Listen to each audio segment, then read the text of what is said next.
Let's start with Curodont, which is actually on the market right now, and it deals with damage to the enamel. Its active ingredient is a self-assembling peptide called P11-4.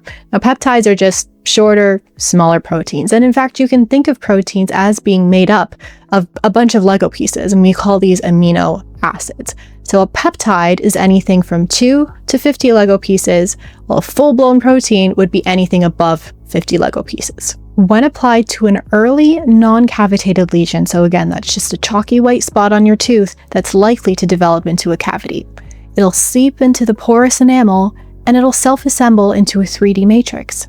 That 3D matrix will attract calcium and phosphate ions from your own saliva to remineralize the enamel. I just think that's so cool. You literally have all the pieces required in your saliva to make this work post-application. These minerals will crystallize into hydroxyapatite, and that's the same substance that your enamel is made of. However, I do just want to note that this is not classical regeneration in the sense that I'm going to give a drug and the tissue is going to heal itself and build back. No, this is remineralization. So all I'm doing is providing a scaffold to pull minerals back into the tooth from an external source and build that barrier back up again. There are clinical trials that have shown that P11-4 can reverse early enamel lesions, and it outperforms fluoride varnish, which is also used to remineralize teeth. Plus, a 2023 systematic review and meta-analysis found that P11-4 significantly improved the arrest of cavity formation and reduced progression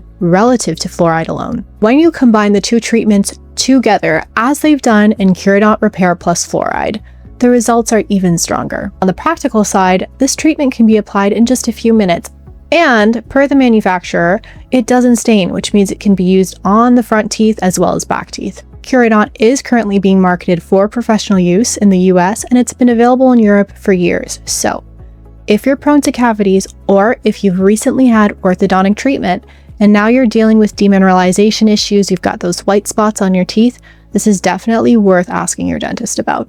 This clip is a preview of Dr. Lyla's latest episode on tooth regeneration. It's live on the channel now, so head over and check it out.